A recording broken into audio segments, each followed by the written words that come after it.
Monique, anak. Garalgal ang boses ng kanyang ina sa kabilang linya at parang pagod na pagod. Sinusumpong na naman kasi ang ate mo sa sakit niya. Wala na kaming perang pambili ng gamot, anak. Hindi ko alam kung saan kukuha. Naninikip ang dibdib ni Monique. Binagalan niya ang kanyang lakad at napatingin sa ilog na tahimik na dumadaloy sa ibaba. Kinakasuklaman niya ang pakiramdam na yon. Gusto niyang may magawa pero hindi kayanin kasi walang pera. Ang bigat ng sakit ng kanyang ate, kasama ang bigat ng sariling paghihirap sa pera at pagtatrabaho niya sa malayo, tila dinudurog siya ng paulit-ulit. "Pasensya na po, mama," sagot ni Monique at napalunok. "Wala na po akong pera ngayon. Sa susunod na linggo pa po ako sa sahod. Naipadala ko na po sa inyo lahat ng nakaraan. Alam ko pong hindi sapat pero sinusubukan ko pong maghanap." Narinig niya ang pagbuntong hininga ng kanyang ina. "Naiintindihan ko naman, Monique. Pasensya ka na. Kulang din kasi ang kinikita namin ng tatay mo sa bukid. Kaya napipilitan ka rin magtrabaho dyan. Pero pakiusap, baka may mahanap kang paraan. Kailangan lang talaga. Alam mo namang mahirap kapag walang gamot ang ate mo." Pumikit si Monique at pinipigilan ng mga luha. Tumitindi ang pressure sa kanya. Wala naman siyang reklamo na siya ang tumutulong. Pero minsan, sobrang hirap para kay Monique. Napapagod na siya at may mga pagkakataon na gusto niya nalang sumuko. "Gagawin ko po ang lahat ng makakaya ko pong gawin dito," sabi ni Monique at medyo nanginginig ang boses. "Hahanap po ako ng paraan para kumita pa ng pera o baka makapanghiram po ako ng pera dito. Bahala na, bigyan niyo lang po ako ng kaunting oras. I-update ko po kayo kapag mayroon na." "Pasensya na ulit, anak," sabi pa ng kanyang ina. "Dapat nandiyan ka sa Maynila para mag-aral. Kaso hindi naman namin kaya at ang daming gasto sa ate mo. Pasensya ka na talaga. Pati ikaw, nahihila namin sa problema. Kapag nakabawi na kami ng tatay mo sa nangyari sa bukid, pwede ka na ulit bumalik sa pag-aaral." Napabuntong hininga si Monique. 3 taon na siyang tumigil sa pag-aaral. First semester pa lang, kahit may scholarship siya, hindi niya nakinaya. Lahat kasi ng perang kinikita niya noon, hindi niya matiis na ipangtustos sa mga pangangailangan ng pamilya niya na nasa probinsya.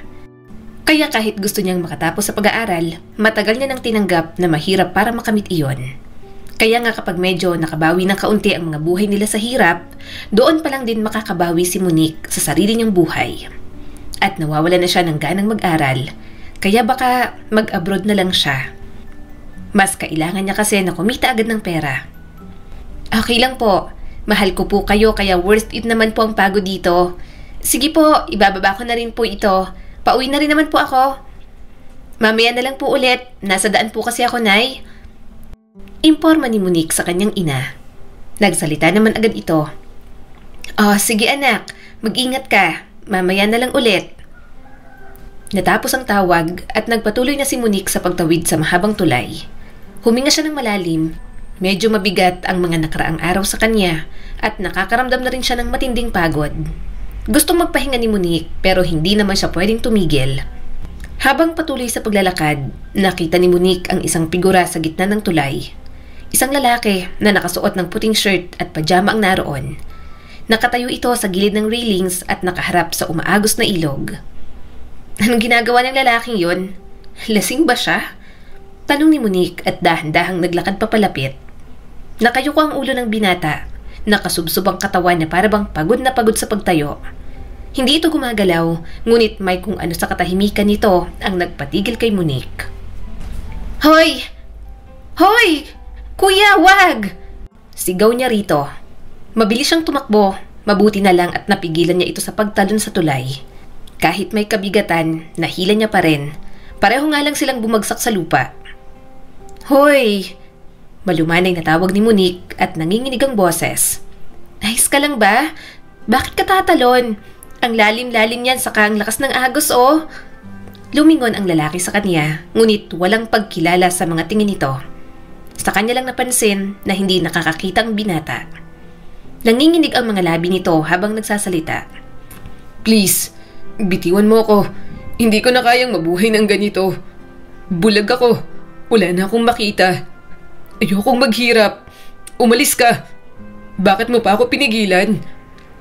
Bumaha ang awa sa dibdib ni Monique. Ilang beses niya na rin ginustong mawala sa mundo. Pero yon, at palagi pa rin siyang sinisikatan ng araw sa umaga. Palagi pa rin siyang bumabangon para magpatuloy sa buhay. Gusto nitong kumawala, kaya mahigpit niya itong niyakap. Bitiwan mo nga, sabi ako. Huwag mo kong pigilan. Sasama na ako sa mga magulang at kapatid ko. Hindi pwedeng ako lang nabuhay ng ganito. Hindi, maghunos dili ka nga. Kung may problema ka, hindi ito ang solusyon. Anong problema mo? Dahil hindi ka na nakakakita? Kuya, mga mata lang yan. Mas marami pa dyan na mas malala ang dinaranas kaysa sa kalagayan mo. Seryosong saad ni Monique sa binata. Hindi ka pwedeng sumuko. Palaging may dahilan kung bakit nabubuhay pa tayo. Gaano man kadilim ang mga bagay dito sa mundo. Hiram lang natin ang buhay natin sa Diyos, naiintindihan mo? Kaya bakit mo sasayangin? Kung nahihirapan ka at nasasaktan ka sa pagkawala ng mga mahal mo sa buhay, isipin mo kung bakit buhay ka pa.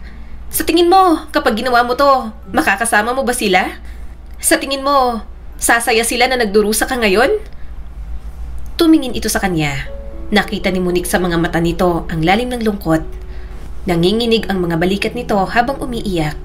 Nang yumakap ng mahigpit ang binata sa kanya, hinayaan niya na lang. Hinagod niya ang likod nito.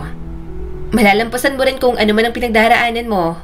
Maaring hindi mo nakikita ang daan ngayon, pero palaging may daan para makapagpatuloy ka ulit. Hindi ka nag-iisa. Kasama mo si Lord, ha? Huwag kang sumuko ng ganito. Lalong lumakas ang hikbi ng binata. Maya-maya may humintong sasakyan sa tabi nila. Isang babae at isang lalaki ang nagmamadaling lumabas ng sasakyan. Baka sa mukha ng mga ito ang pag-aalala. Ryan! Sigaw ng ginang at nagmamadaling lumapit sa lalaki. Ano bang ginagawa mo? Bakit bigla kang umalis sa bahay? Pinag-aalala mo kami ng tito mo, alam mo ba yon? Tumingala si Ryan habang lumuluha pa rin. Tita Ginger, gusto ko na lang pong tapusin ang buhay ko. Hindi ko na po kayang mabuhay ng ganito ngayong wala ng pamilya ko. Niyakap ng ginang si Ryan ng mahigpit. Huwag mong sabihin yan. Wala na sila pero pamilya mo kami. Hindi ka namin iiwan. Huwag mo na ulit gagawin to. Nasasaktan ako, Ryan, na makita kang miserable. Kahit wala na sila, magpatuloy ka pa rin sa buhay mo. Nagpasalamat ang ginang sa kanya. Salamat, iha. Salamat sa pagligtas sa pamangkin ko. Tumango si Monique. Pinagmamasdan niya si Ryan na marahang iginiya ng mga kasama papunta sa sasakyan. Humupa na rin naman ang mga hikbi nito. Napabuntong hininga na lang si Monique. Hangad niyang wag na sana yung ulitin ni Ryan. Kahit nawalan ito ng paningin, makikita pa rin ng binata ang liwanag at mapapagtanto kung gaano pa kaganda ang mabuhay. Akala ni Monique, hindi niya na muling makikita si Ryan. Kaya naman, laking gulat niya nang makita itong papasok sa campus. Doon pala ito nag-aaral sa prestihiyosong paaralan kung saan siya janitress. At bahagya siyang napangiti nang makitang may dala itong gitara sa likod.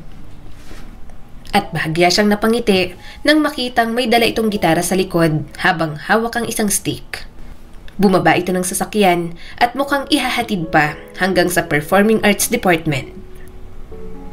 Hoy, Monique, bakit pangiti-ngiti ka dyan? Tanong ni Aling Linda na kasama niya sa trabaho.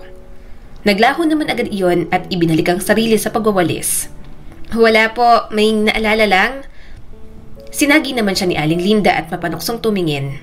Sus, wag ako, Monique. Sino yung tinititigan mo kanina? Yung bulag ba? Napakapogi at mukhang mayaman din katulad ng ibang nag-aaral dito. Huwag mong sabihing may pagtingin ka. Nanlaki ang mga mata ni Monique. Wala po, Aling Linda, hindi po ganun yon. Pero ayaw maniwala ni Aling Linda at parang hinuhusgahan pa siya. Nako, mahirap yan.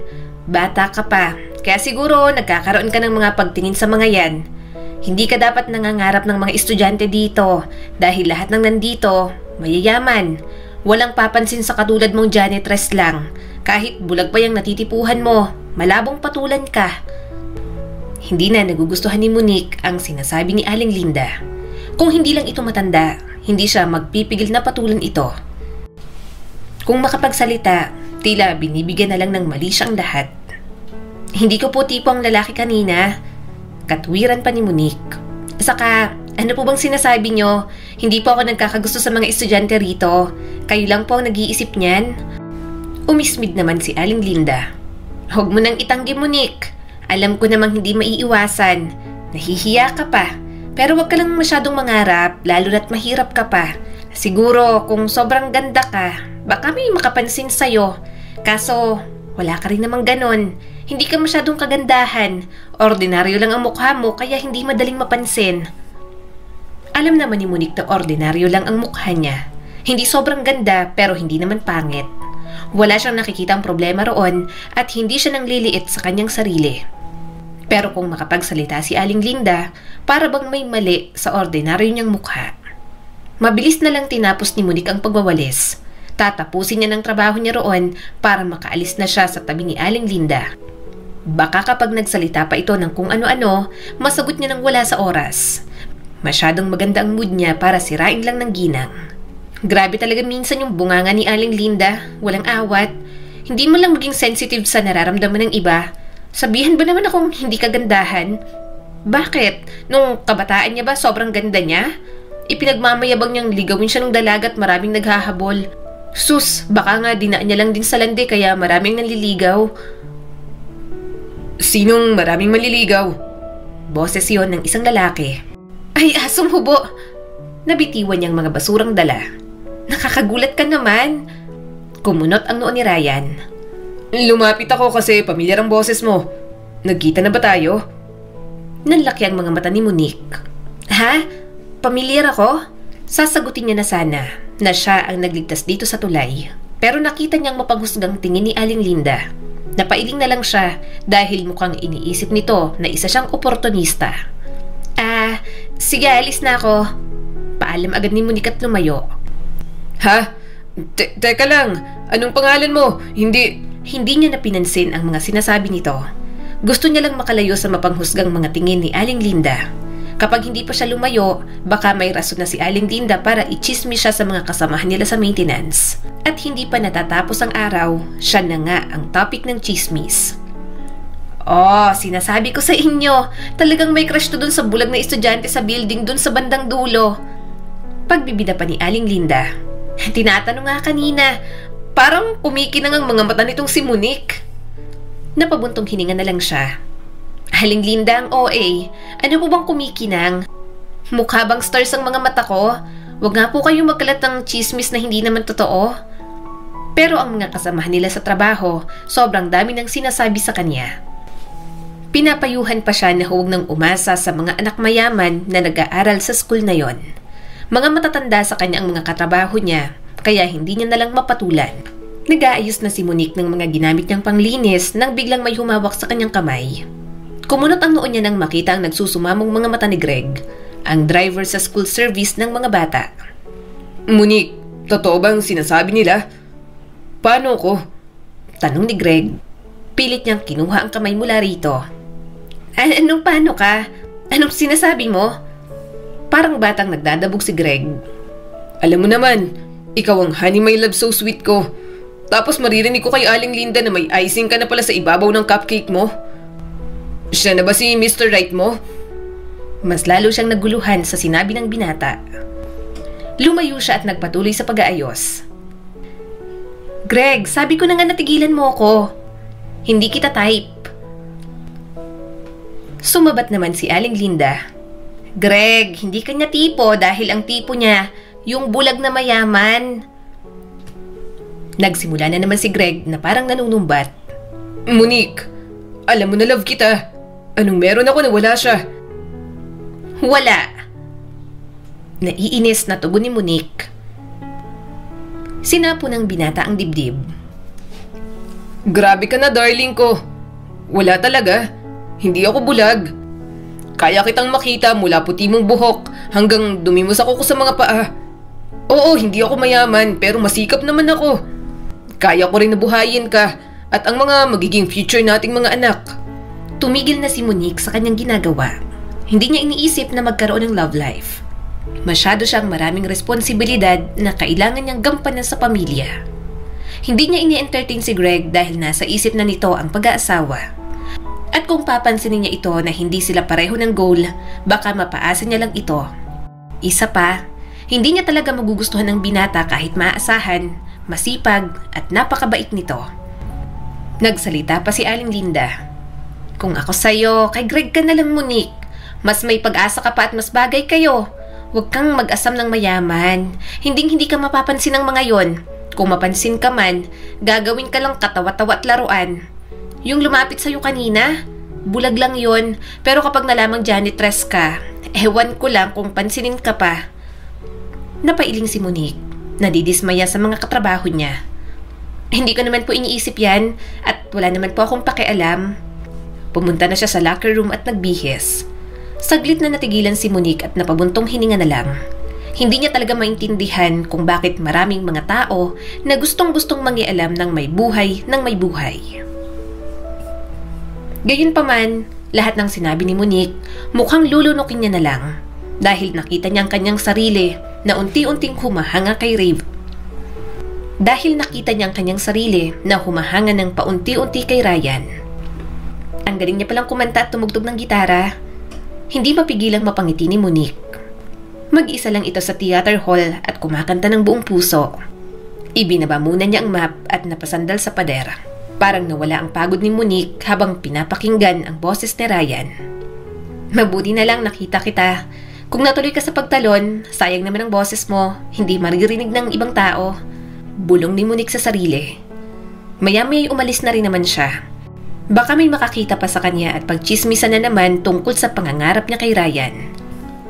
Pero may mga napapansin talaga si Monique sa paligid na mahirap iwasan. Ano ba yan? Late na ako? Bulalas ni Monique habang nakasakay ng jeep. Manong! Para po! Mabilis siyang bumaba. Hindi niya na inabalang ayusin ang nagulo niyang buhok. Kapag late siya, may bawas pa naman yun sa sahod niya. Hindi pwede yon dahil kulang na nga sa mga maintenance na gamot ng ate niya. Nagmamadaling tinungo ni Monique ang gate ng school. Tinatamaan na siya ng sikat ng araw sa umaga habang tinatahak niya ang headquarters nila. Kaso, late na nga siya, may nakakuha pa ng kanyang atensyon. Nang malapit na siya sa main entrance, napansin niya si Ryan na nakatayo malapit sa gilid kasama ng tita nito. Tumatapik ang tungkod ni Ryan sa lupa at parang naiinis pa. Nakatalikod ito sa kanya pero hindi mapag-alinlangan ang tindi ng boses ng dalawa. Binagala ni Monique ang kanyang paglalakad at hindi napigilang makinig. Hindi kita hahayaang pumasok mag-isa, Ryan. Sabi ng tita niya na may halong pag-aalala at frustration ng boses. Alam mo namang mahirap na sa kondisyon mo, hindi ba? Hindi ka pa sanay. Hindi ka pwedeng maglakad-lakad dito mag-isa. Masyadong delikado. Matalas ang boses ni Ryan bilang tugon at malinaw ang pagkadismaya. Hindi na po ako bata, tita. Naging maayos ako sa aking sarili sa loob ng maraming taon. Kaya ngayong bulag ako. Dapat ko rin pong gawin at sanayin ang oras ko. Hindi po sa lahat ng pagkakataon, nasa tabi ko kayo ni Tito. Alam ko naman pong naabala ko po kayo. Kaya please, hayaan niyo po akong matutong mag-isa. Na kahit wala akong makita, makakausad pa rin po ako. Huwag niyo po akong palaging kaawaan dahil hindi ko naman po kailangan yon. Hindi ko po kailangan na hawak mo ang aking kamay sa lahat ng oras. Makakarating po ako sa building katulad ng iba. Ako na po ang bahala. Alam ko po ang daan. Diretso lang at dulong kanan. Magtatanong po ako sa mga tao sa paligid ko. Marahang umiling ang tita ni Ryan. Pero hindi pwede. Paano kung madapa ka or worse, mas talo ka lang mahirapan? Tita, kaya ko po. Mariing sabi ni Ryan. Umalis ka na po, tita. Alam ko pong kailangan ka pa ni Tito sa opisina. Ayoko pong palagi kayong naabala dahil lang kailangan niyo po akong tulungan. Ramdam ni Monique ang bigat ng argumento. Kilala niya si Ryan pero hindi kasing lalim katulad ng malalapit na tao dito. Ni hindi nga nito alam ang kanyang pangalan. Hindi ka abala sa amin, Ryan. Huwag mo sanang isipin palagi yan. Naiintindihan ko ang gusto mong mangyari pero hindi ito tungkol sa kung kaya mong maglakad ng mag-isa. Sagot ng tita ni Ryan. Paano kung may mangyari? Wala kang nakikita sa paligid mo. Maraming tao at maaaring hindi mo alam kung may humaharang na sayo. Delikado lang. Mabilis na umindayog ang tungkod ni Ryan habang nagpapakawala ng mabigat na buntong hininga. Gusto ko pong gawin ang mga bagay sa sarili ko. Ayoko po na parang tinuturing ako na bata. Mas lalo po akong hindi matututo sa bagong mundo ko kung hindi ko po susubukan. Nagkaroon ng mahabang paghinto at ramdam ni Monique ang tensyon sa hangin. Nakalimutan niya ng late na siya sa trabaho. Nanatili siyang tahimik. Ayaw niyang makialam sa usapan ng mga ito, pero yun at nakikinig siya. Parang may gusto din siyang gawin sa problema ni Ryan. Nakita niyang nag-aalangan ang tita nito at bakas pa rin sa mukha ang pag-aalala. Ryan, please. Mahinang pakiusap ng tiyahin nito. Ako lang. Papasok na po ako. Huwag niyo na po akong susundan. Hindi na po ako bata. Putol ni Ryan at basta na lang tumalikod patungo sa entrance ng campus. Nakatayo doon ang tita nito. Fine, pero kung may mangyari, please, tawagan mo ako agad. Pupunta na ako sa opisina. Mag-ingat ka. Hindi sumagot si Ryan. Nagpatuloy lang ito sa paglalakad. Sigurado ang mga hakbang nito at puno ng pagsuway. Nasasaktan si Monique para sa binata. Ramdam niya ang bigat ng frustration na dinadala nito. Sa sandaling nakapasok na si Ryan sa entrance, nagsimula itong maglakad patungo sa gusali. Mabilis nang sumunod si Monique. Sa tagal niya nang nagtatrabaho sa malaking universidad na yon, alam niya nang pasikot-sikot. Hindi magiging mahirap na tulungan si Ryan para sa kanya. Hindi direkta, ngunit isang paraan na magbibigay pa rin sa binata ng kalayaan na gusto nito. Huminga ng malalim si Monique. Nasa likuran lang siya ni Ryan. Tahimik lang siyang sumusunod. Nang malapit na sila sa entrance ng main building, tahimik na tinawag ni Monique ang isang grupo ng mga estudyante sa harapan nila. Magandang umaga. Bigyan niyo po sana siya ng espasyo. Mahinang sabi niya sabay turo kay Ryan. Hindi po siya nakakakita. Gusto niya pong maglakad siya ng mag-isa. Salamat po. Ang mga estudyante na kanina pa nagtatawanan at nag-uusap, agad na nagbigay ng daan. Ganon din ang ginawa ni Monique sa ibang mga estudyante. Palagi siyang malumanay na nagsasalita, tinitiyak na hindi maaabala ng karamihan si Ryan. Nang marating nila ang pasukan sa silid-aralan nito, napaatras si Monique. Pinapanood niya si Ryan na huminto sa harap ng pinto. Sandali itong tumayo at inayos ang pagkakahawak sa tungkod. Napangiti si Monique nang makitang napangiti si Ryan. Aalis na sana siya pero biglang nagsalita ang binata. Salamat. Humarap siya muli kay Ryan. Alam mo? Anong pangalan mo? Lumingon si Ryan, may bahid ng ngiti at nakatingin sa malayo. Monique, sagot niya naman. Napabuntong hininga ang binata. Naririnig kita. Wala akong makita pero malakas ang pandinig ko. Thanks, pero kaya ko namang gawin yun sa sarili ko. Ngumiti si Monique kahit hindi nito yun nakikita. Alam ko namang kaya mo kaya hindi kita inalalayan. Pero syempre, hindi mo nakikita ang mga tao sa paligid mo, kaya kung pwede, mapakiusapan sila na sila ang mag-adjust sa'yo. Sorry ha, narinig ko kasi kayong dalawa ng tita mo. Pero tandaan mo lang, hindi mo kailangang gawin ang lahat ng mag-isa. Kahit ang pinakamalakas na tao, nangangailangan din ng kaunting tulong. Hindi tumugon si Ryan, ngunit nakita niya ang banayad na pagbabago sa postura nito. Nakayuko ito habang humahakbang papasok na sa classroom. Saglit na nagtagal si Monique. Kontento na tinulungan niya na naman si Ryan kahit sa maliit na paraan. Pero nang makita niya ang oras, nagmamadali na siyang tumakbo. Lagot na ako. Late na talaga ako. Bulalas ni Monique. Lumipas ang mga linggo, ganoon ang palaging ginagawa ni Monique. Mabuti na lang at maaga na siya sa trabaho at maaga rin naman si Ryan sa pagpasok. Isang araw, tinutulak ni Monique ang cleaning cart sa hallway. Nang tumigil sa dapat na linisin, kinuha niya agad ang walis. Hindi niya namalayan na kumakanta na pala siya ng paborito niyang kanta hanggang sa makarinig siya ng pamilyar na boses mula sa kanyang likuran. Singer ka rin ba? Tanong ni Ryan. Bumilis ang tibok ng puso ni Monique. Dahan-dahan siyang lumingon upang makita si Ryan na nakatayo ilang di pa lang ang layo. Tumingin ito sa kanya na may ekspresyon ng kuryosidad. Ryan, ikaw pala yan. Mahinang sabi ni Monique. Akala ko wala ng tao dito sa building. Halos nag-uwian ng lahat kaya maglilinis na ako. Ngumiti sa kanya si Ryan. Singer ka? Estudyante ka rin ba dito? Kung hindi ka singer, saan kang department? Para siyang nahuli sa kawalan. Hindi niya inaasahan ang isang tulad ni Ryan na magtatanong sa kanya ng ganoon. Inasahan talaga nito na estudyante siya katulad nito. Nag-init ang mga pisngi niya sa kahihiyan at kinakabahan niyang hinawi ang isang hibla ng buhok sa likod ng tenga. Hindi. Singer ako sa banyo lang. Janitress lang ako rito, hindi na ako estudyante. Saka hindi ko afford na pumasok sa ganitong kamahal na school. Tiningnan ni Monique kung may nagbago ba sa ekspresyon ng binata. Gayunpaman, ganoon pa rin naman ito. Mukhang walang pakialam kung malamang isa lang siyang janitress. Bahagyang tumagilid ang ulo ni Ryan na parang sinusubukang malaman kung bakit parang hindi siya sigurado. May ilang taon ka na ba? Bakit hindi ka nag-aaral? Ako? Kasi tumigil ako sa pag-aaral. Mahinang sabi ni Monique.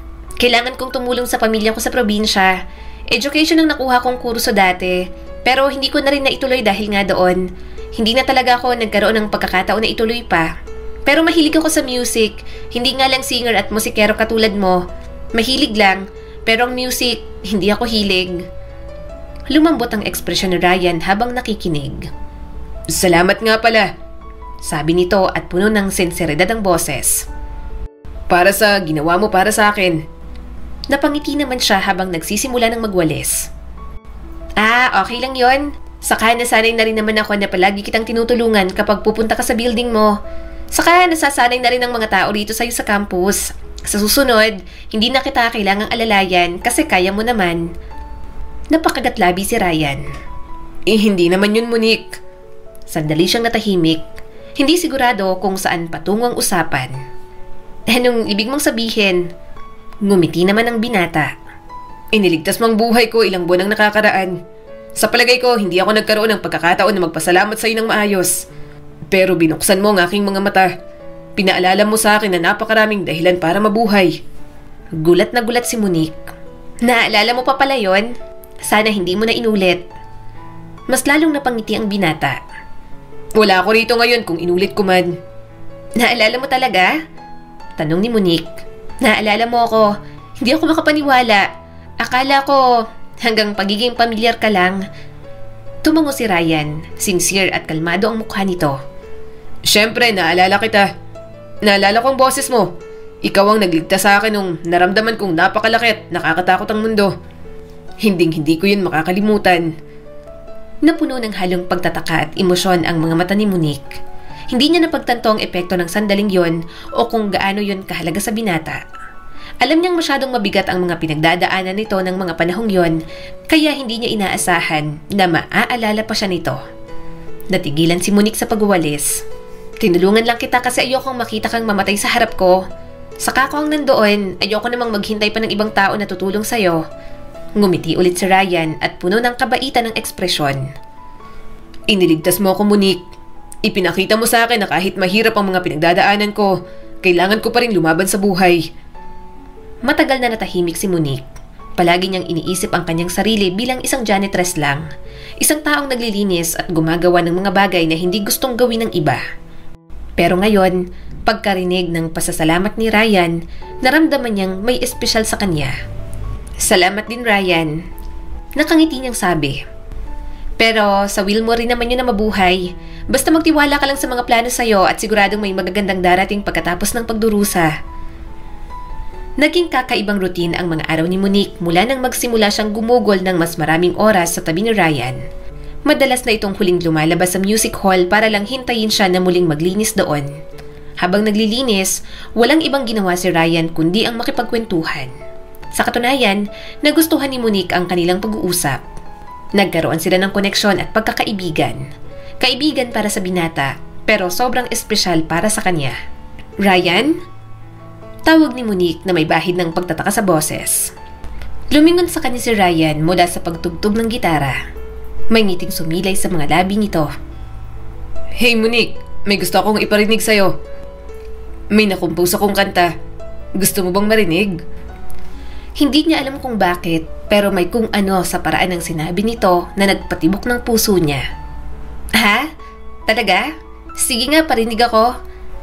Habang pinagmamasdan niyang kumanta at tumugtog ng gitara si Ryan, hindi matanggal ang ngiti sa kanyang mga labi.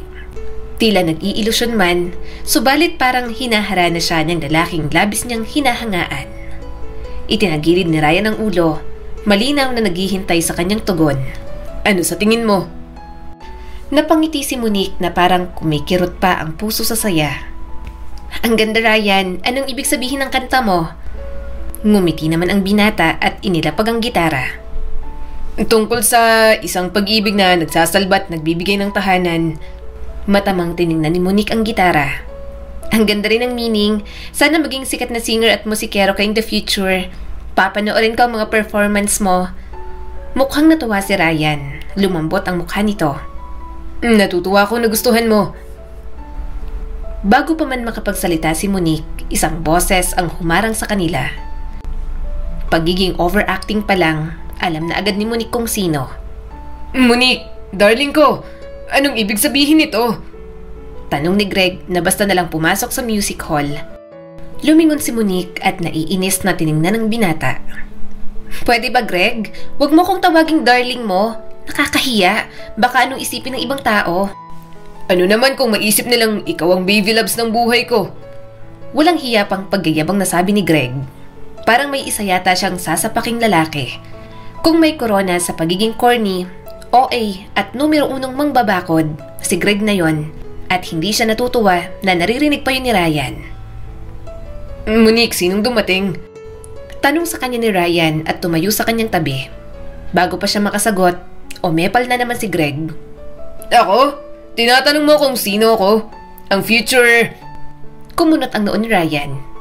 Future? Future boyfriend, asawa at future ama sa mga magiging anak namin. Nagmamalaking sabi ni Greg. In short, ako ang future ni Monique. Napairap naman siya. Ano bang pinagsasasabi mo, Greg? Lumayas ka nga dito. Naiinis na ako hindi ka na nakakatuwa. Nakikita kong nagiging close na kayong dalawa. Anong gagawin ko, darling ko? Sabi ni Greg at parang maiiyak na. Yun ang isa sa mga kinaiinisan niya kay Greg. Nanliligaw pero kung umasta parang sila at sure na sasagutin niya. Hindi nga siya pumayag na manligaw pero yun at binabakuran siya. Oh, ano naman? Pwede ba, Greg? Tama na. Pinapahiya mo lang tayong dalawa. Napapailing na si Monique. Nag-uusap lang kami kaya anong masama ron? Isa pa estudyante siya rito. Matuto ka namang rumespeto. Mga empleyado lang tayo sa school na to. Napailing si Greg. Oh, nag-uusap lang halata namang pinupormahan ka niyan. Nanlaki ang mga mata ni Monique at sinaman ito ng tingin. Hindi ka dapat nagsasalita ng ganyan, Greg. Huwag kang magsimula ng away sa wala. Ngunit hindi umatras si Greg. Lumakad ito ng ilang hakbang papalapit. Malinaw na sinusubukang pukawin si Ryan. Si Ryan, gayunpaman, nanatiling tahimik. Ang mga kamay ay nakakuyom sa tungkod nito. Sa tingin mo, mahuhulog siya sa'yo ng ganito lang? Paglalaroan ka lang yan, Monique.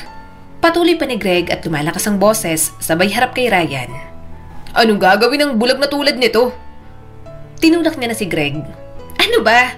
Wala siyang alam sa pinuputok ng butsi mo?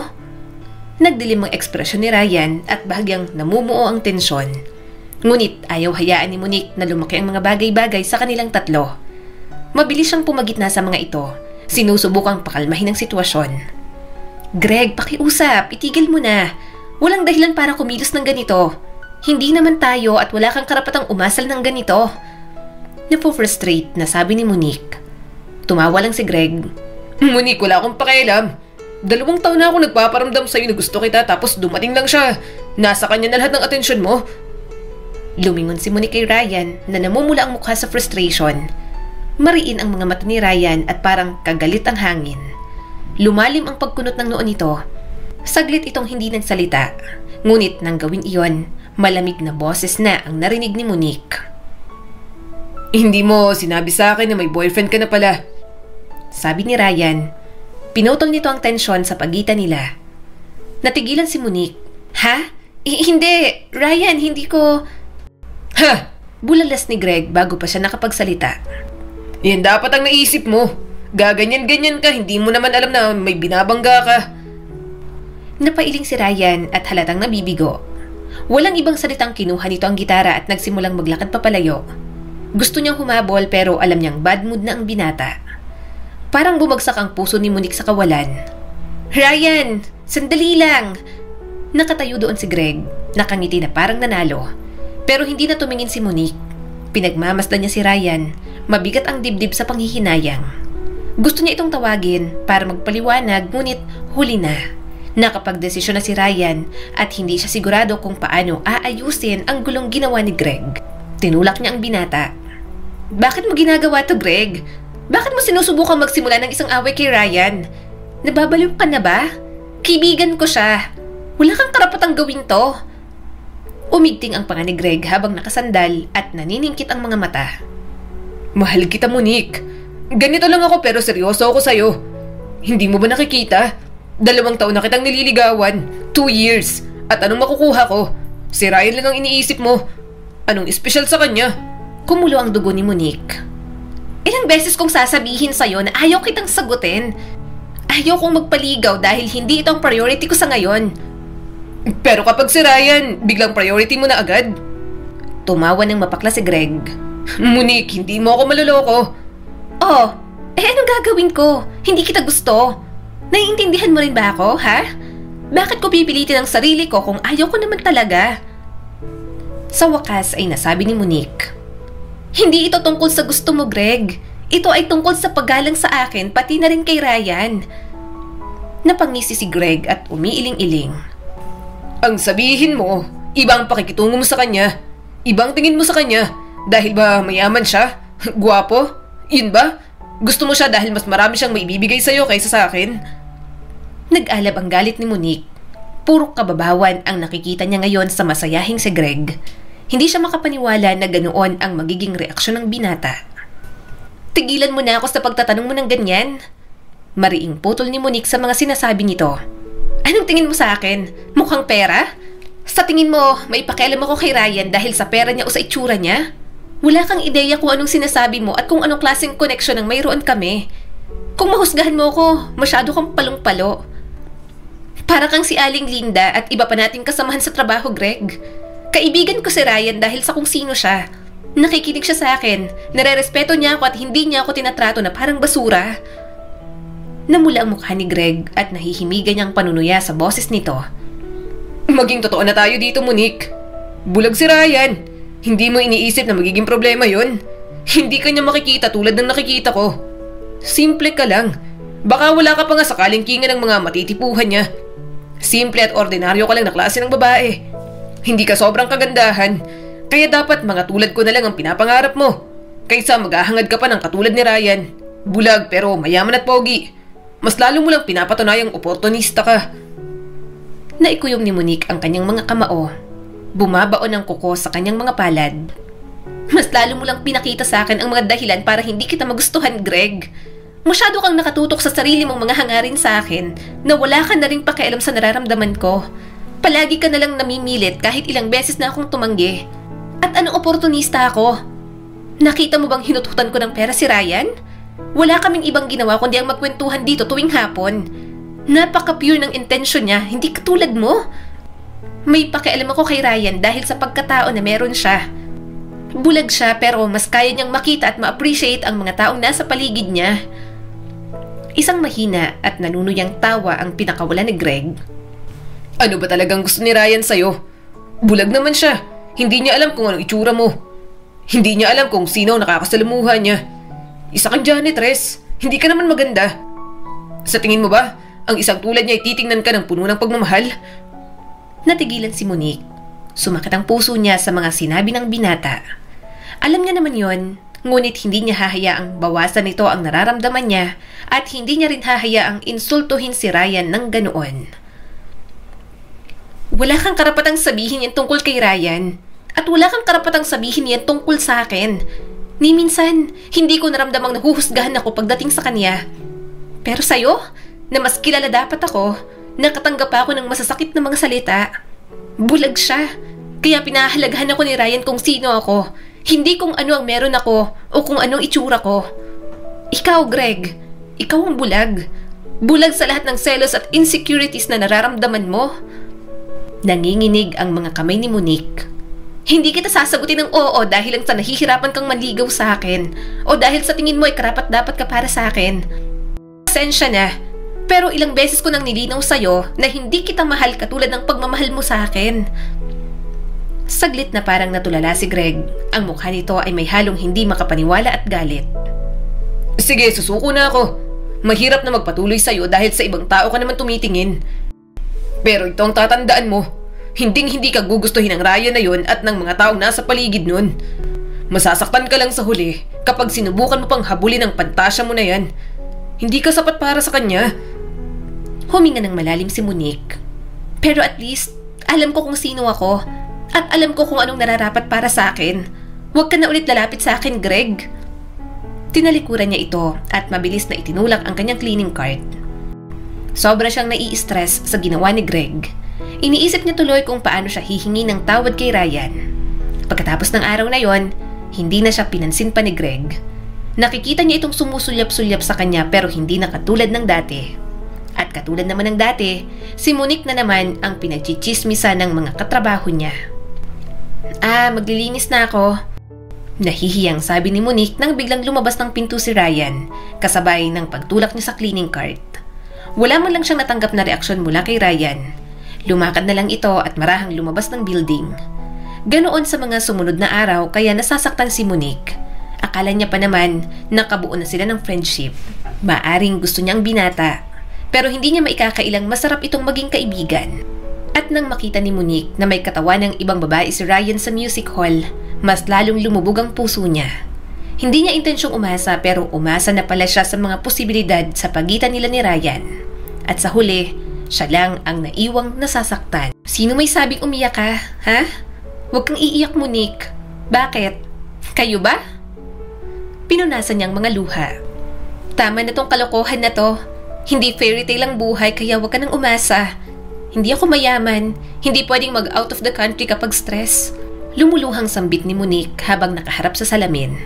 Gayunpaman, kahit nasasaktan, alam pa rin niya na makikita niya ang sariling tumatanaw na naman kay Ryan.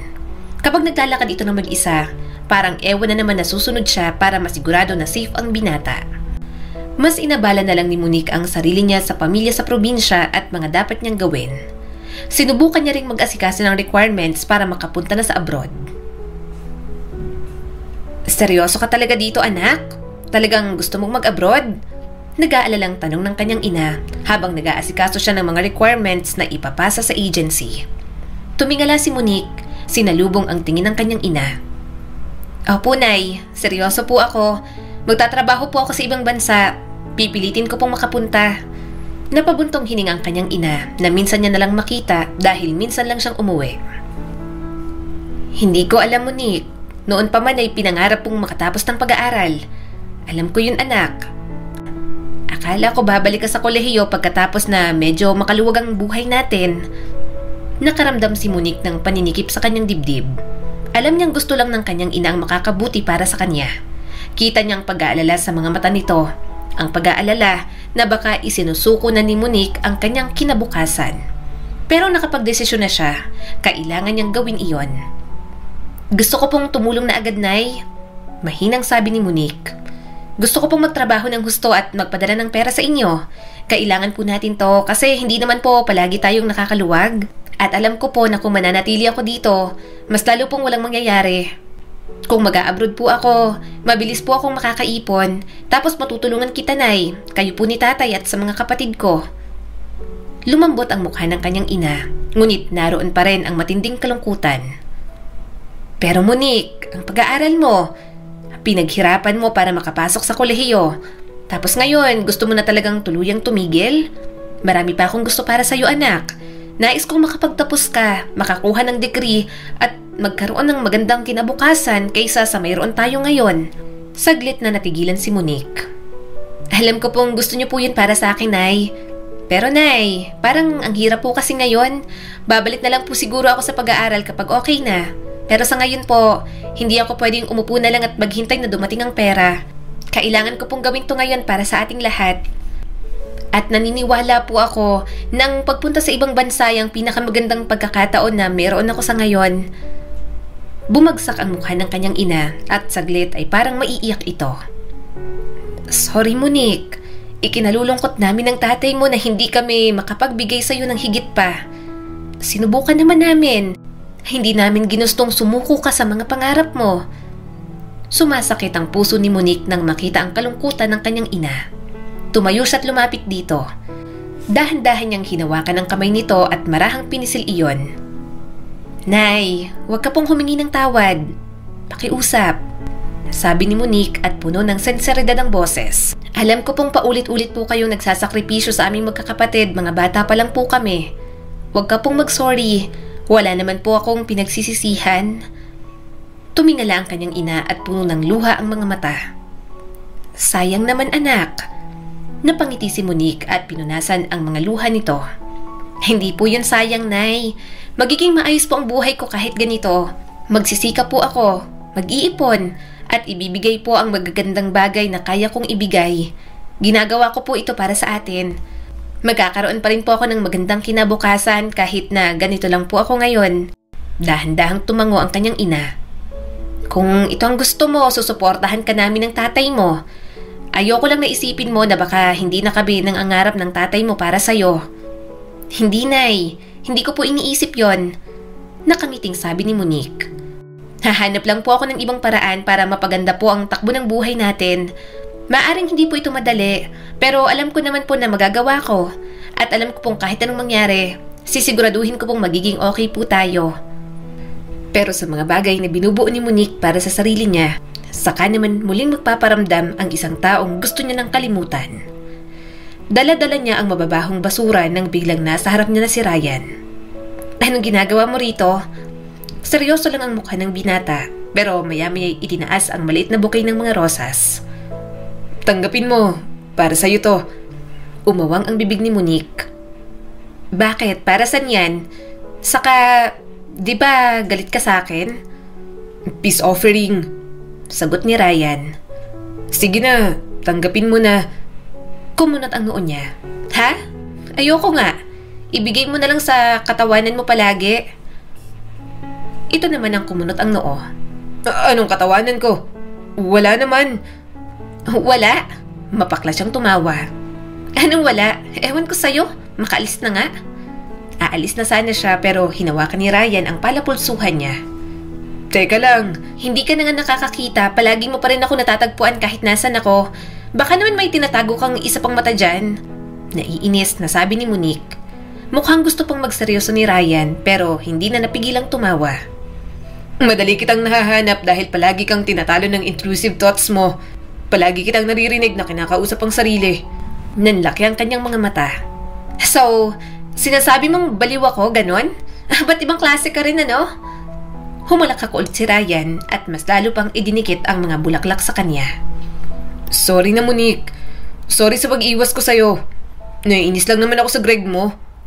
Anong Greg ko? Naiinis niyang tanong. Hindi ko boyfriend yon. Hindi ko nga payagang manligaw. Nainis ako sa ginawa niya kaya ayaw ko na siyang pansinin simula nun. Kung ano-ano pang ipinagkakalat sa mga katrabaho namin, porke nabasted ko lang. I miss you. Mahinang sabi ni Ryan. Hindi na maituloy ni Monique ang mga sinasabi. Napatitig na lang siya sa binata. Nang umiti ito, mas lalo lang nahulog ang puso niya. Ang lakas ng loob kong iwasan ka pero ako palang unang makakamiss sa'yo. Tumawa pa si Ryan na parang wala ng pag-asa. Namiss mo rin ba ako, Monique? Nabitiwan niya ang mga dalang basura. Hindi niya alam kung ano ang kanyang isasagot. Nagulat siya nang hawakan nito ang kanyang kamay kaya mabilis niyang iniwas yon. Huwag mo akong hawakan. Kakahawak ko lang ng basura. Marumi at mabaho ang mga kamay ko. Pero mas lalo lang napangiti si Ryan at hinawakan ang kanyang kamay para kunin ang mga bulaklak. I'm sorry. Bati na tayo Hindi na ulit ako iiwas. Miss na kita. Nagiinit ang mga pisngi ni Monique. Miss na rin kita. Sorry. Sorry din sa inasal ni Greg sa'yo. Pero bakit may pabulaklak pa? Baka akalain na naman ng mga katrabaho ko may something sa ating dalawa. Baka isipin nila na naniligaw ka sa akin. Hayaan mo silang isipin yon. Malambing na sabi ni Ryan. Dahil manliligaw naman talaga ako. Umawang naman ang bibig ni Monique. Anong manliligaw? Seryoso ka ba? Oo, seryoso ako. Tugon naman ng binata. Ang totoo niyan, ayokong maging kaibigan mo lang. Gusto ko ng higit pa. Sobrang lakas ng tibok ng puso ni Monique. Bulag ka lang, Ryan. Hindi mo pa nakikitang itsura ko. Hindi akong tipo ng babaeng magugustuhan mo. Bukod sa mahirap ako, simple lang ang itsura ko. Hindi ako kagandahan. Napakagatlabi si Ryan at yumuko para ilapit ang mukha sa kanya. Kahit wala itong paningin, pakiramdam niya ay nakatingin ito ng diretso sa kanya. Pero paano yan? Hindi ko pa naman nakikita ang itsura mo. Para sa akin, sobra-sobra ng ganda mo. Sayang, gusto ko sanang damhin ang mukha mo. Pero mabaho at marumi na rin ang kamay ko. Bahagyan niyang itinulak si Ryan, naiilang sa lapit ng mga mukha nila. Ryan, kung joke to, tigilan mo na. Hindi ako ang babaeng gugustuhin mo. Baka kapag nakita tayong magkasama, pagtawanan ka lang. Maganda si Monique sa mga mata niya pero hindi bagay sa antas ng kagwapuhan ni Ryan. Parang artista ng binata. Samantalang siya, lagyan lang ng kaunting grasa, mukha ng pulubi sa gilid ng kalsada. Kaya nga nagtataka rin siya minsan kung bakit gustong-gusto siya ni Greg. Hindi siya kagandahan, hindi matangos ang ilong, hindi malamlam ang mga mata, hindi mahaba ang mga pilik mata, bilugan pa ang mukha at medyo kinulang sa height. Tutsang-tutsa naman ang kanyang buhok. Dry din ang morena niyang balat dahil kahit lotion, ipinagkakait niya pa sa sarili niya. May mga pagkakataon din na tinutubuan siya ng mga malalaking pimple sa mukha. Marami rin kalyo ang mga paa ni Monique dahil nasubukang magtrabaho sa bukid noon. Ganyan pala kababa ang tingin mo sa sarili mo? Napabuntong hininga si Ryan. Samantalang ako, ang taas-taas ng respeto ko sa'yo. Huminga rin siya ng malalim. Nakwento mo sa akin, di ba? May chance pa na gumaling yung mga mata mo. Paano kapag nakita mo na ako? Sure akong magsisisi ka. Sumilay muli ang ngiti sa mga labi nito. Manatili ka sa akin hanggang sa makakita na ako ulit. Tingnan mo kung magsisisi ba ako o hindi. Dahil kahit makita ko ang itsura mo, sigurado ako na hindi ako magsisisi. Tiningnan niyang mabuti si Ryan. Gusto niyang maniwala na baka nga hindi tumitingin sa itsura ang binata. Gayunpaman, may bahagi kay Monique na natatakot umasa. Na kung makakita man ito, mas labis na siyang masasaktan. Masasaktan siya dahil hinayaan niya na ang sarili na mas mahalin pa si Ryan. Simula ng araw na yon, sinimula na nga siyang ligawan ni Ryan. Walang palyang pagbibigay nito ng bulaklak para sa kanya. Kapag papasok siya sa entrance ng campus, nakikita niya itong nag-aabang na agad doon. Natutuwa kasi itong siya ang nag-aalalay papunta sa building. Basta walang araw na ipinaramdam sa kanya ni Ryan na hindi siya kamahal-mahal. Palagi rin siya nitong inaawitan ng mga kanta. At napagtanto niya na ang mga kantang ginagawa nito para pala sa kanya. Ryan, napagpasyahan kong mag-abroad. Bago ka pa manligaw, yun ang bala ko. Nag-aasikaso pa lang ako ng mga requirements. Pag-amin ni Monique sa binata. Nanlaki ang mga mata ni Ryan. Abroad? Anong ibig mong sabihin? Seryoso ka ba, Monique? Tumango ang dalaga at bumaba ang tingin sa mesa. Kailangan kong tulungan ng pamilya ko, Ryan. Naghihirap kami at wala akong ibang pagpipilian. Kung mananatili ako dito, hindi ko maibibigay sa kanila ang buhay na gusto ko para sa kanila. Gusto ko magtrabaho sa ibang bansa, makaipon at magpadala sa kanila ng suportang kailangan nila. Lumambot ang mukha ni Ryan. Gayunpaman, nababanaag niya ang kalungkutan doon. Pero Monique, paano naman tayo? Paano ikaw at ako? Naliligaw pa lang ako sa'yo. Pero gustong-gusto kong panindigan to. I love you, Monique. Alam kong wala akong karapatan para mag-demand, pero napakahirap para sa akin kung napakalayo mo. Mabilis na tumibok ang puso ni Monique sa mga sinabi nito. Hindi niya inaasahan na ganoon ang magiging reaksyon ni Ryan. Akala niya ay maiintindihan siya nito. Iniisip niya pa nga na baka madali na lang siyang sukuan ng binata. Pero sa nakikita niyang determinasyon ni Ryan, mukhang seryosong-seryoso talaga ito na mapasagot siya. Ryan, pwede mo namang tigilan ang panliligaw sa akin at maghanap ka na lang ng iba, sabi ni Monique. Kumunot ang noon nito. Anong sinasabi mo? Matuloy ka man o hindi sa pag-alis mo, manliligaw pa rin ako. Hindi naman mababaw lang ang nararamdaman ko para sa'yo. Baka makalimutan mo rin ako. Wika pa ni Monique at pinipilit itong kalimutan na lang siya. Sa kapangarap ko to, hindi ako nagkaroon ng pagkakataong makatapos ng kolehiyo, kaya magtrabaho na lang sa ibang bansa ang iniisip ko para maiahon sa hirap ang pamilya ko. Bumaba ang tingin ni Ryan at bahagyang nanginginig ang mga labi. Pero ayokong umalis ka. Ayokong umalis ka at maging malayo dahil kapag kasama kita, kumakalma ako. Hindi lang to tungkol sa distansya, Monique. Ayoko rin mag-aksaya ng oras. Simula nang mawala ang mga magulang ko at halos mag-agaw buhay, ayoko nang may masasayang na oras. Gusto ko nalang gugulin lahat sa mga taong mahal ko. Pakiusap. Sabihin mo sa akin na hindi ka seryoso tungkol dito. Huwag ka nang tumuloy Kung gusto mo, tutulungan kitang bumalik sa pag-aaral. Hindi mo kailangang mag-abroad. Ako nang bahala sa'yo. Bibigyan na lang kita ng scholarship. Naninikip ang dibdib ni Monique sa sinabi nito. Nakita niya na noon si Ryan na sobrang hina, sobrang desperado. Malinaw ang pagmamahal nito sa kanya at nagpasakit yon sa kanyang puso. Hindi lang siguro siya makapaniwala na mamahalin siya ng ganoon ni Ryan.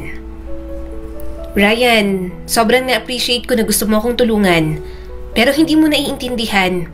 Ito na ang pagkakataon ko. Hindi ko na to mapapalampas. Hindi ako makapaghintay na may mangyari dito. Saka ayoko rin na tumanggap ng ganyan sa'yo. Kaya ko naman kumuha ng scholarship. Paghihirapan ko. Pero kasi kailangan ako ng pamilya ko ngayon. May sakit pang ate ko. Kaya ang goal ko palagi, kumita na lang ng pera. Ayoko rin isipin ng ibang tao na ginagamit kita ng dahil sa pera. Umiling si Ryan. Monique, hindi ko iniisip yan. Alam kong hindi ka ganong klase ng tao. Tanggapin mo na lang ang scholarship na inaalok ko. Makakapag-aral ka ulit. Hindi mo na kailangang umalis. Hahanapan kita ng mas magandang trabaho para matulungan mo ang pamilya mo. Tutulungan kita. Ipinapangako ko sa'yo. Tutulungan kita. Basta huwag ka lang umalis. Huwag mo kong iwan dito. Naramdaman ni Monique ang pagtibok ng puso niya habang bumabaon ang mga salita ni Ryan. Para bang handa nitong ibigay ang lahat ng makakaya para manatili lang siya. Ang pagmamahal at senseridad sa boses nito nagparamdam sa kanya ng labis na pagkabalisa at pagdududa. Natutokso siyang tanggapin ang alok ng binata. Hindi makapaniwala si Monique at nakakaaliw na talagang desidido si Ryan na mapanatili siya. Ngunit kaya niya bang talikuran ang pagkakataong baguhin ang kanyang buhay at ang kinabukasan ng kanyang pamilya? Mababago rin naman kapag nag-aral siya. Pero naniniwala siya na mas matagal pa yon at ang pag-abroad ang madaling paraan. Matapos ang mahabang katahimikan, sa wakas ay nagsalita si Monique. Ryan, napag-isipan ko na. Gusto naman talaga nila na mag-aral ako. Ang totoo, ayaw ko naman talagang umalis. Ayokong iwan ka. Nasanay na akong kasama ka palagi. Nanlaki ang mga mata ni Ryan sa gulat na para bang hindi ito makapaniwala sa narinig. Napangiti si Monique at malayang tiningnan ang bawat reaksyon ng binata. Ayaw mo kong iwan? Ibig sabihin, mahal mo na rin ako? Tumango siya, pero alam niya namang hindi nito makikita, kaya natawa na lang siya. Napagtanto ko na hindi ko na kailangan pang mag-abroad para mapabuti ang mga bagay-bagay. Gusto kitang makasama, Ryan. Gusto kong bumuo ng buhay dito at sa tingin ko naman, magagawa ko yon. Matagal nga lang pero kakayanin naman. Kaya hindi na ako aalis. Para sa'yo, mananatili ako. Hinanap ni Ryan ang kanyang mga kamay. Sabihin mo sa akin, Monique, mahal mo na ba ako? Paano kung sabihin kong oo? Humalakak si Monique. Sumilay ang ngiti sa mukha ni Ryan. Ibig sabihin, tayo na, di ba? Hindi mo alam kung gaano ako kasaya, Monique. Pangako, mamahalin kita ng tama. Kahit bulag ako, ipapakita ko ang best ko para maging karapat-dapat na boyfriend sa'yo. Napangiti si Monique. Sa unang pagkakataon, nakaramdam siya ng kapayapaan sa kanyang desisyon. Pinili niyang pag-ibig at hangad niyang tama ang kanyang pinili. Dahil sa desisyon ni Monique, sinabi niya na yon sa kanyang mga magulang sa probinsya. Sinabi niyang may nagbigay sa kanya ng scholarship. Tuwang-tuwa ang nanay niya at ayos lang kahit hindi na siya tumuloy sa abroad. Pero hindi niya mabanggit na boyfriend niya na si Ryan. Nahihiya kasi siyang sabihin dahil hindi naman alam ng mga ito na may manliligaw na siya. Ipapakilala niya na lang si Ryan kapag tumagal-tagal na sila. Ryan, ano ba? Bakit bigla kang nanghahalik? Baka makita tayo sa CCTV. Saka ang oily pa ng mukha ko. Reklamo ni Monique nang bigla na lang siyang halikan ni Ryan. Ngiti-ngiti naman ang binata at muling umupo. Ang tagal mong matapos, love. Gustong-gusto ko nang makipag-date sa'yo. Mahina naman siyang tumawa. Huwag kang atat, may isang oras pa ako. Alam mo, umuwi ka na lang. Sa ibang araw na lang kaya tayo mag-date.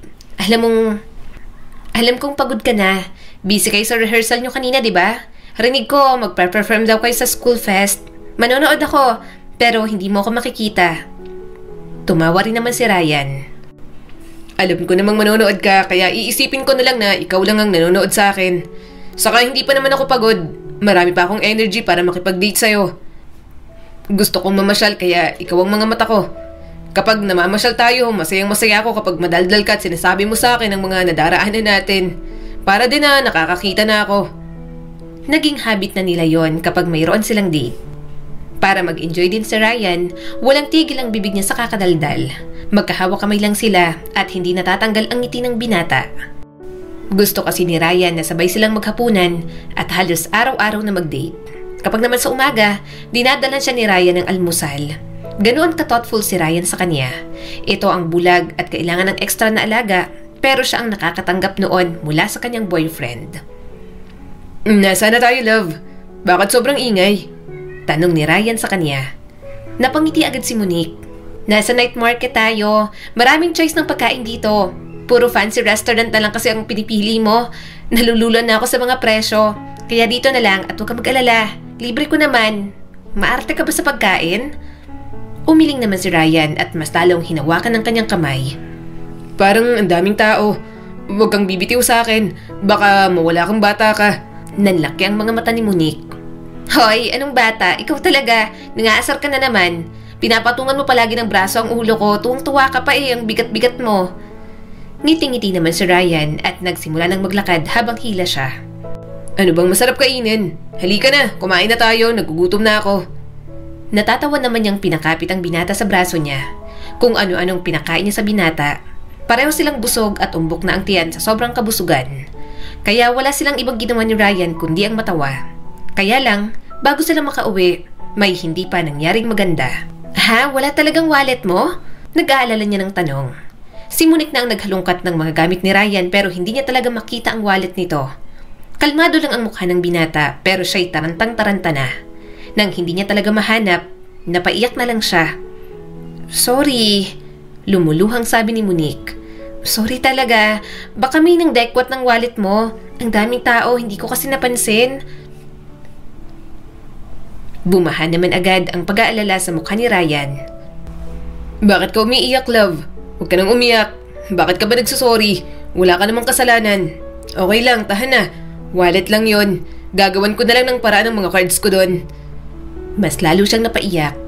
Hindi lang kasi basta wallet yon. Saka ako nagdala sa'yo rito, Ryan. Napakabida-bida ko kasi, ayan tuloy, nawalan ka pa ng wallet. Sorry talaga. Hinawakan siya agad ni Ryan at marahang niyakap. Oh, tahan na. Okay lang talaga, love. Bigyan mo na lang ako ng pamasahe pa uwi. Hindi big deal sa akin to. Huwag ka nang umiyak. Nag-enjoy naman ako sa date natin. Tumango na lang si Monique. Mabuti na lang talaga maunawain ang kanyang boyfriend. Gayunpaman, may guilt pa rin sa kanyang dibdib. Kung hindi niya ito dinala doon, hindi sana ito maaabala ng ganoon. Pero kahit anong gawin niya, wala yatang makikitang mali sa Ryan pagdating sa kanya. Hindi ako sigurado tungkol dito, Ryan. Uuwi na lang ako. Sabi ni Monique at gusto nang umalis sa luxury brand store na pinasukan nila. Ayoko dito, Ryan. Kahit yata likabok na dumapo may presyo na. Lumambot ang ekspresyon ng binata at mabilis siyang hinawakan. Monique, relax. Kasama mo ako. Deserve mong makaramdam ng espesyal ngayong gabi. Pupunta tayo sa party mamaya at gusto kong maging maganda ka ron. Pero hindi ako bagay sa mga lugar na ganito. Protesta ni Monique at lalong lumalaki ang discomfort. Sa kasabi ko, ayoko nga pumunta sa party, di ba? Hindi naman ako bagay doon. Hindi ko alam kung anong gagawin. Ikaw na lang ang pumunta. Lumapit si Ryan at marahang inayos ang kanyang buhok. Hindi ka mag-iisa. Hindi naman kita iiwan kapag nasa party na tayo. Hindi ako aalis sa tabi mo. Love, nangako ka sa akin. Sabi mo sasama ka. Napakagatlabi si Monique. Hindi sigurado sa kanyang sasabihin. Ayaw niyang biguin ang binata, pero kinakabahan talaga siya sa pagdalo sa mga ganoong klase ng party. Ang mundo ni Ryan, isang mundo na tila banyaga sa kanya. Isang mundong hindi niya pinangarap na maisip na pasukin. May mga mag-aayos na rin sa'yo mamaya para sa party. Pupunta tayo sa taas. Pero gusto ko munang mamili ka ngayon ng mga gusto mong damit, sapatos at bag. At huwag kang mag-alala tungkol sa gastos. Patuloy ni Ryan at marahang hinaplos ang kanyang buhok. Gusto kong bilhin ang lahat ng gusto mo. Damit, sapatos, kahit ano. Deserve mo to. Huwag kang magpigil, love. Akong bahala. Mabilis na umiling si Monique at namumula ang pisngi sa kahihiyan. Ryan, hindi.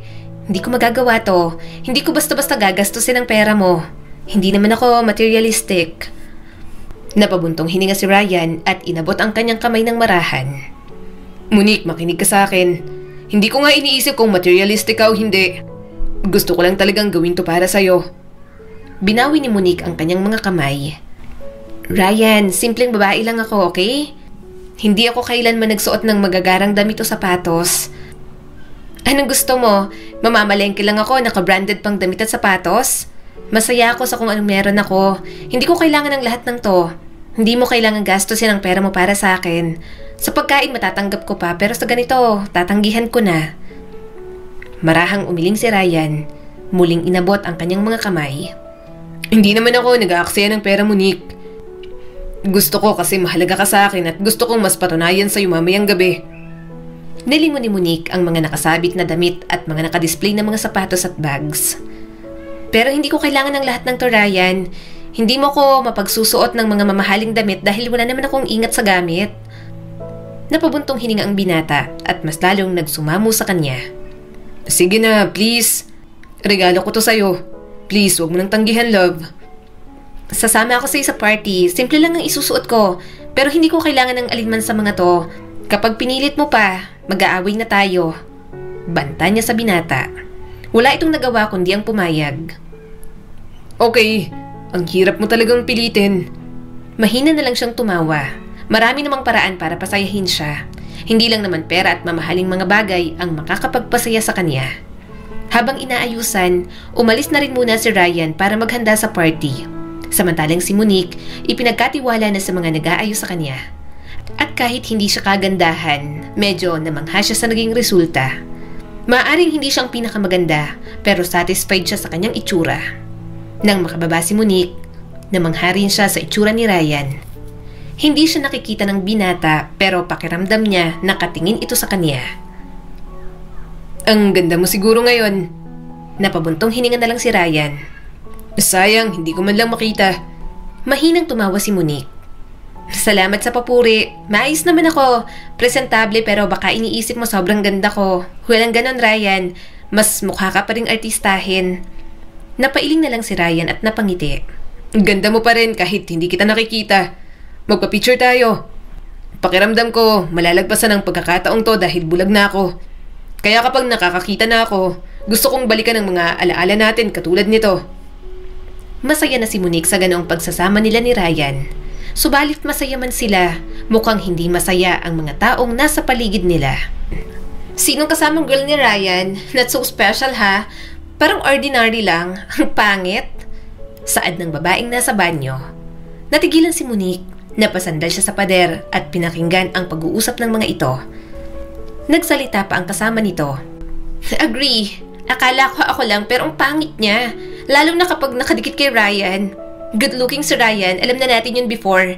Bago siya maging bulag, good catch na si Ryan. Kaya ano nagustuhan niya sa cheap girl na yon? Sumang-ayon naman ang dalaga. Exactly my point. Ang dami-daming babae dyan na galing sa mayayamang pamilya. May class at maganda. Pero yon at girlfriend niyang babaeng yon.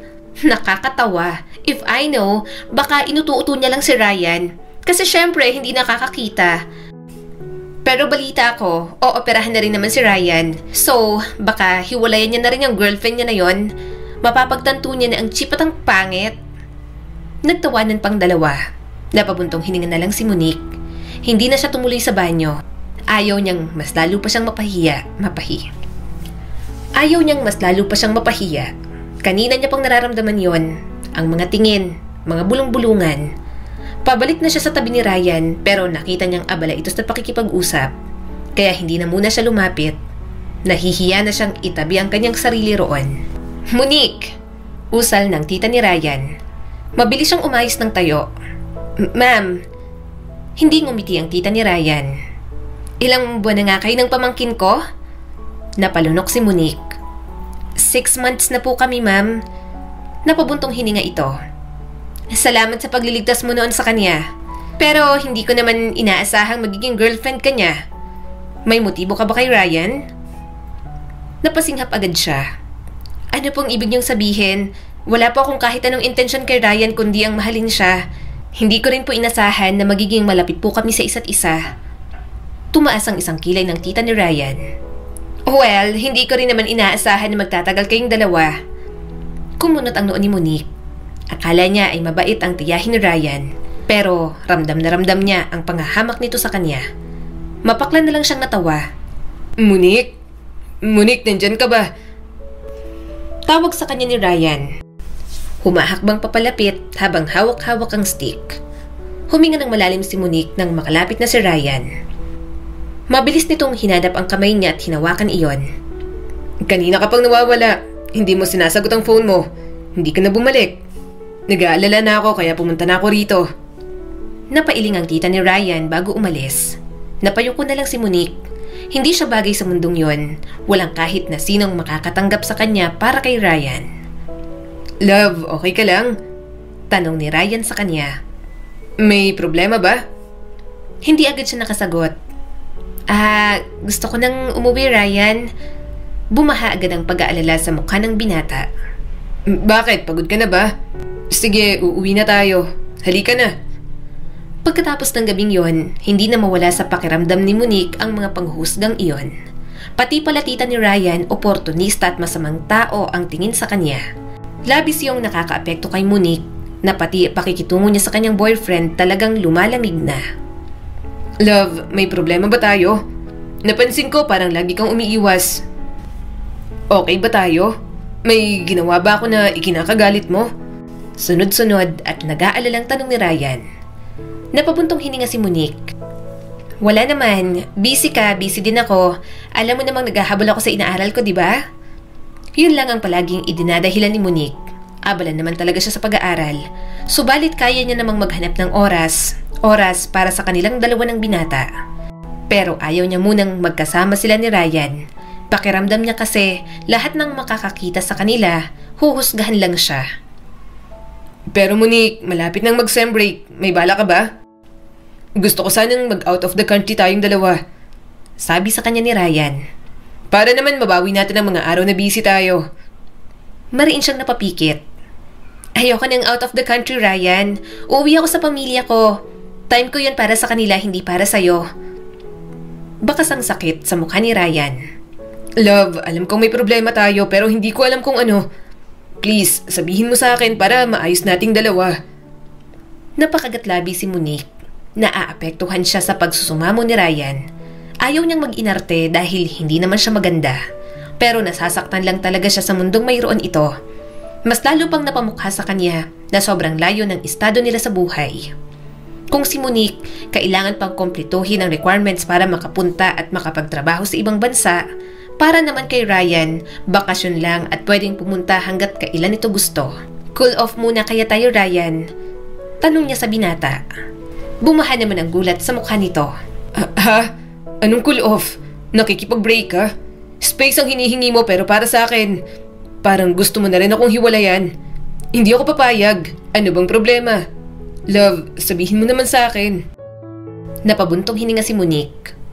Please, wag mo na muna akong pilitin sabihin sa'yo. Nasa akin ang problema, wala sa'yo. Magandang may space muna tayo sa isa't isa, Ryan. Umigting ang panga ng binata. Simula nang mabulag ako. Ngayon lang ako na-frustrate ng ganito. Hindi ko makitang emosyon mo. Bakit pakiramdam ko nagsisinungaling ka sa akin? Please, wag ganito, Monique. Kung may problema, dapat pinag-uusapan natin tong dalawa.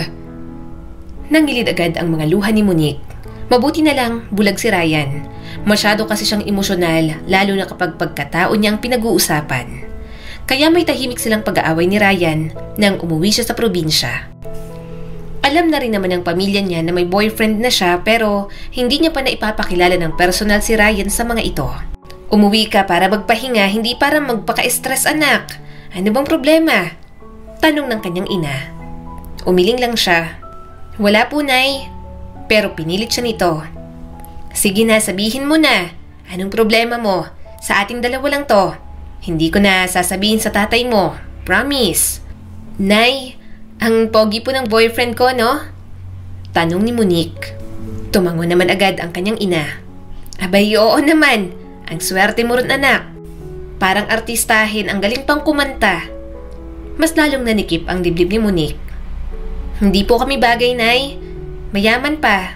Naisip ko po, hindi po ako bagay sa mundo niya. Pinatulan lang po ako kasi nga bulag. Pero kung hindi, hindi po ako mapapansin ni Ryan. Sinabi niya yan sa'yo? Matamang tanong ng kanyang ina.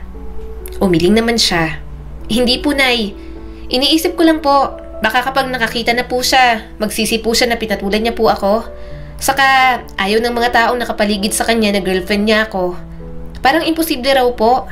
Akala po nila inakit o inutuko lang po si Ryan. Niyakap siya ng kanyang ina. Ayoko mangialam sa nararamdaman mo. Kayong dalawang nasa relasyon, kaya kayo lang ang makakapagresolba niyan. Pero anak, unang pag-ibig mo si Ryan. At minsan, hindi lahat ng unang pag-ibig nagiging huli natin. Basta kahit anong mangyari, palagi ka nalang matuto sa mga gagawin mong desisyon. Tumango na lang si Monique. Natatakot nga siya dahil unang pag-ibig niya si Ryan. Gayunpaman, kung ano man ang mangyari, kailangan niyang harapin iyon. Ate! Ate Monique! Bulalas ng kapatid niya.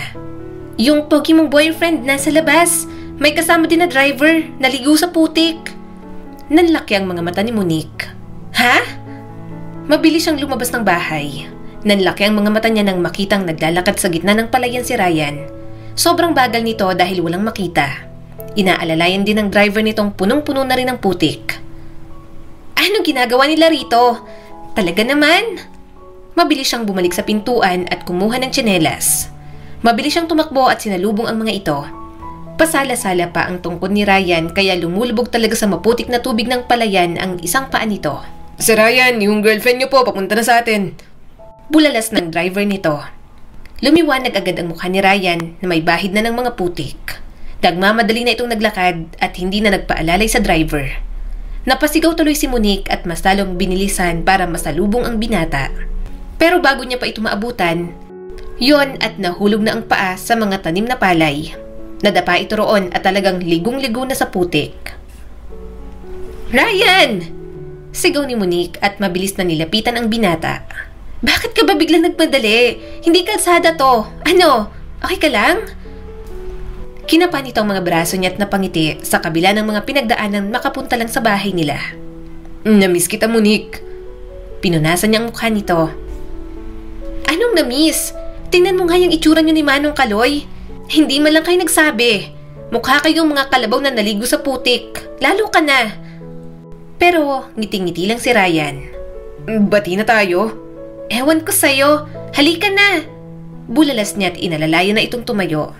Sinalubong na sila ng mga kapatid niya. Pati mga magulang niya, natataranta na rin sa sinapit ng dalawa. Dinala niya muna ang mga ito sa may irrigation system. Doon niya na paliliguin ang mga ito.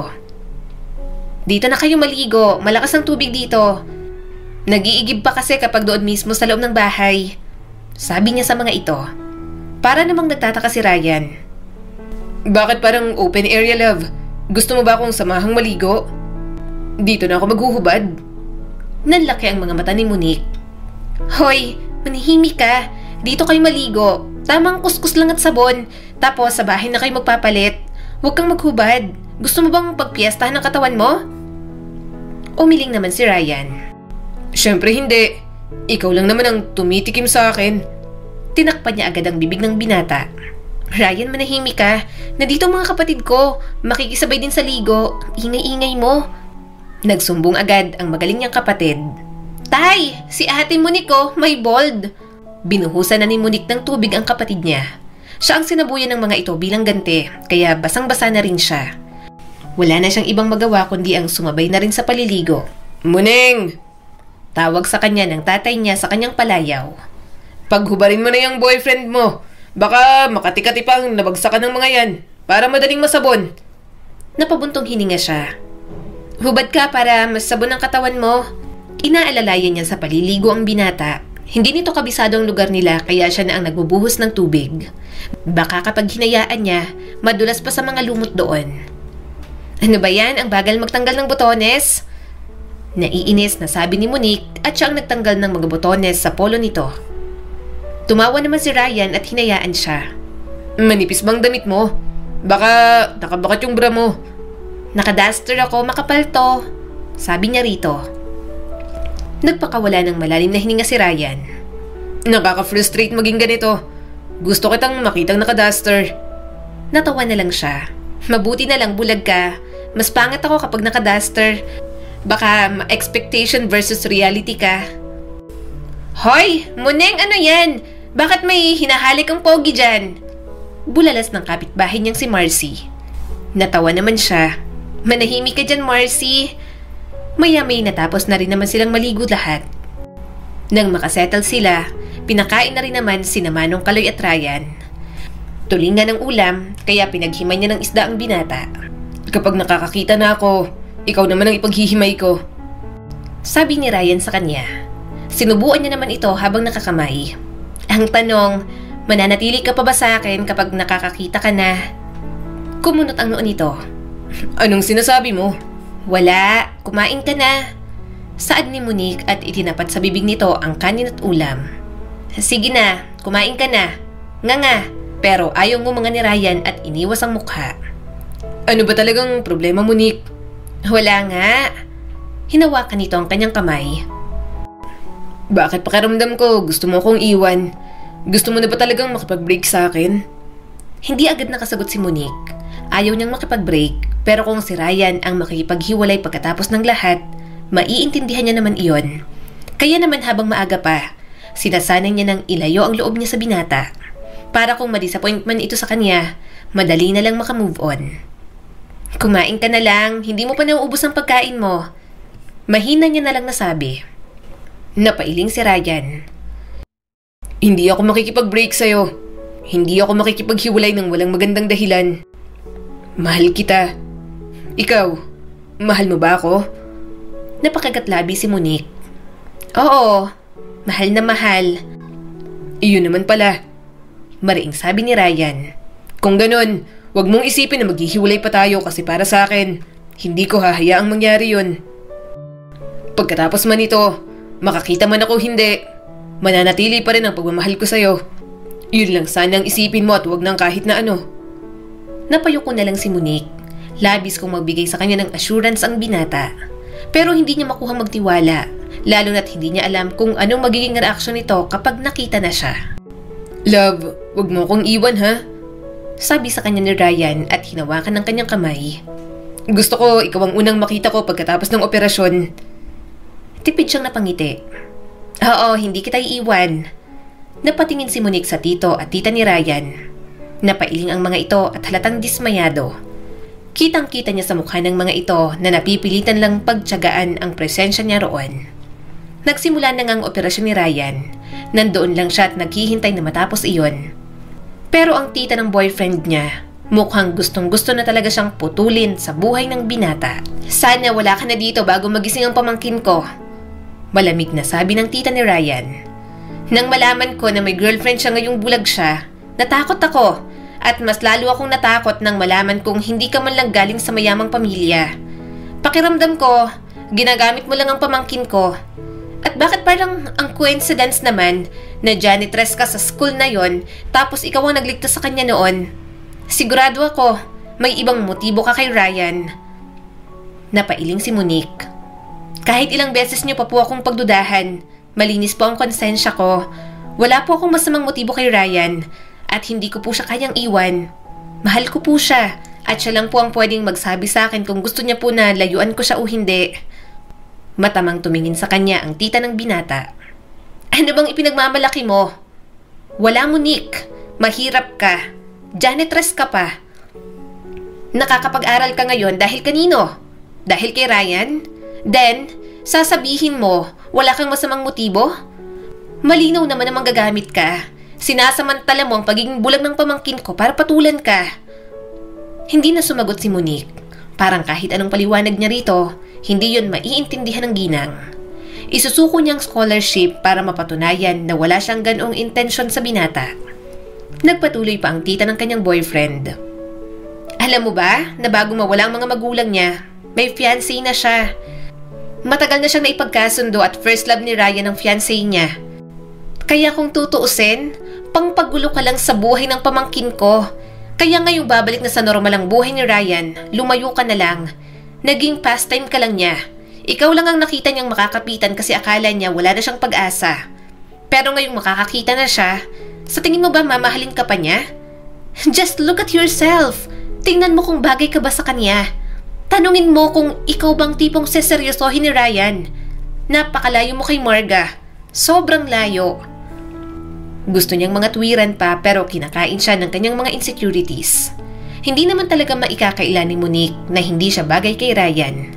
Alam na alam ng tita ng binata ang takot niya. Kaya nang matamaan ito, talagang naapektuhan siya. Kaya namalayan niya na lang ang kanyang sarili na umalis sa ospital. Hindi siya handang harapin si Ryan kapag nakakita na ito. Doon pa lang, natatakot na siya sa pagtanggi. Pakiramdam niya, yun na rin ang huli. Na kahit wala na silang closure ni Ryan, matatapos pa rin ang sa kanila ng binata. Hindi na siya nagtangkang makibalita. Makalipas ang 2 buwan, hindi niya na narinig pa ang tungkol kay Ryan. Miss na miss niya ng binata pero hindi niya rin kayang harapin. Isa pa, 2 buwan ang lumipas kaya malinaw na sa kanya. Malinaw na mukhang nagising na si Ryan sa kahibangan sa kanya. Pero hanggang isang araw, mukhang magbabalik pa rin ang lahat. Naglalakad si Monique sa tulay. Tulala siya at pagod sa buong araw. Natigilan siya sa paglalakad nang makita si Ryan. Seryoso lang ang mukha nito at diretso ang tingin. Napatingin ito sa kanya pero muling umiwas. Mukhang hindi siya kilala ni Ryan. Kaya naglakas loob siyang maglakad. Muntik na siyang makalagpas nang bigla nitong hinawakan ang pulso niya. Napasinghap siya sa gulat. Hanggang kailan kayo iwas? Tanong ni Ryan sa kanya. Nangilid ang mga luha sa mga mata nito. Sa wakas nakita na rin kita. Pero bakit palagi ka na lang nangiiwan? Ayaw mo na ba sa akin? Hindi mo na ba ako mahal? Umiwas siya ng tingin. Bitiwan mo ko. Aalis na ako. Para sa akin break na tayo. Ang bulag na Ryan ng boyfriend ko at hindi ikaw. Mapakla itong tumawa. Ano? Gusto mo bang magpabulag ulit ako para mahalin mo ko ulit? Naiinis siyang lumingon dito. Baliw ka ba? Nanlaki ang mga mata ni Ryan. Oo, baliw na ako. Binabaliw mo ako. Sabi mo, doon ka lang sa ospital. Gusto ko na ikaw ang makita ko pero wala ka. Tapos sasabihin ni tita na nakipag-break ka na. May fiancé ka? Bulalas ni Monique. Sinong tinutukoy mo? Ikaw? Napatingala si Ryan bago muling tumingin sa kanya. Sinong tinutukoy mo? Si Marga? Ex ko na yun. Bakit magpapakasal ako sa kanya? Sinong fiancé ko? Gusto mo ba ngayon na? Bumalik ka lang sa akin, pakakasalan agad kita nang hindi ka na palaging nakakawala. Tumulo ang mga luha ni Monique. Bulag ka pa rin yata. Hindi mo ba nakikita? Mahirap lang ako. Ang pangit pa. Hindi ako sobrang sexy. Hindi ako maputi. Pangit ang mga mata ko. Pango ang ilong ko. Makapal ang nguso ko. Oh, ano? Nakita mo na ako? Sasabihin mo mahal mo ako? Patawa ka.